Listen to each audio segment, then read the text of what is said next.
Saudara BPDAS Kapuas Kalbar menyiapkan 350.000 bibit tanaman produktif di lokasi persemaian permanen Langapino, Kabupaten Melawi.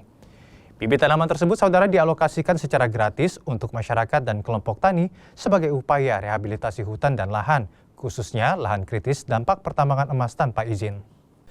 Sebanyak 350.000 bibit tanaman produktif varietas buah seperti sirsak, petai, jengkol, hingga kayu terbesi, belian, pulai dan mengkurai disiapkan oleh BPDAS atau Balai Pengelolaan Daerah Aliran Sungai Kapuas Kalbar di lokasi persemaian permanen Langapino, Kabupaten Melawi.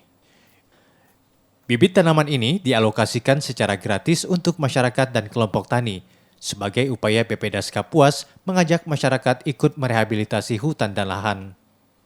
Khususnya pada lahan kosong dan kritis yang rusak akibat bekas pertambangan emas tanpa izin di wilayah Kabupaten Melawi maupun kabupaten sekitarnya. Penyaluran bibit akan dipantau oleh BPDAS mulai dari alamat penerima, lokasi tanam, hingga titik koordinatnya untuk memastikan perkembangan bibit serta tidak disalahgunakan. Kepala BPDAS Kapuas Kalbar Rempran menyebut, dari 14 kabupaten kota di Kalbar, 3 kabupaten yang paling banyak terdapat lahan kritisnya, yakni Kabupaten Sintang, Kabupaten Kapuas Hulu, dan Kabupaten Ketapang. Nanti mereka akan nanam di lahan-lahan mereka, baik di dalam kawasan dan di luar kawasan. Itu artinya mereka berswadaya. Nah, artinya kita memang tidak ada kasih bantuan pupuk, kita hanya memberi bibit secara gratis. Ini tujuannya karena selama ini masyarakat untuk akses mendapatkan bibit ini agak susah. Nah, dengan adanya bibit gratis ini, sehingga mendorong mereka untuk mau menanam. Maka kita produksi sebanyak-banyaknya dengan jenis-jenis yang mereka minati. Sementara itu, berdasarkan data Unit Pelaksanaan Teknis Kesatuan Pengelolaan Hutan Kabupaten Melawi, lahan yang masuk program rehabilitasi di Melawi yakni seluas 164,2 ribu hektar. Terdiri dari 9.067 hektar lahan kritis, 78.455 hektar lahan agak kritis, dan 76.747 hektar lahan potensial kritis.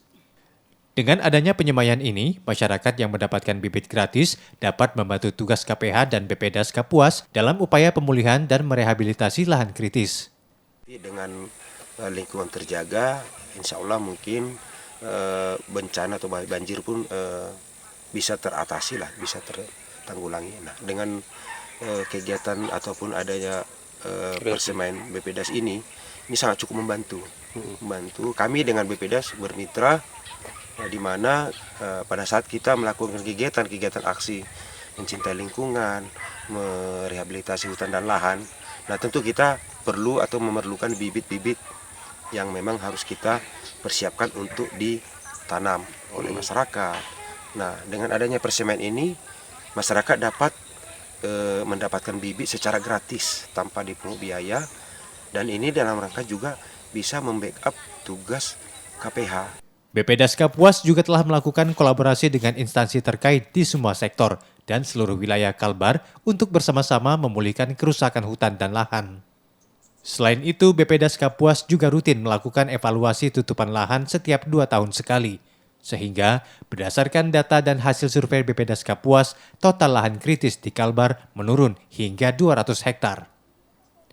Tercatat pada tahun 2020, total luas lahan kritis di Kalimantan Barat mencapai 969.000 hektar. Pada tahun 2022, lahan kritis turun menjadi 715.000 hektar. Penurunan luas lahan kritis ini membuktikan program rehabilitasi hutan dan lahan yang dilakukan secara berkelanjutan sangat berdampak untuk pemulihan lahan kritis di Kalimantan Barat. Sucia Lucinda, Kompas TV, Melawi, Kalimantan Barat.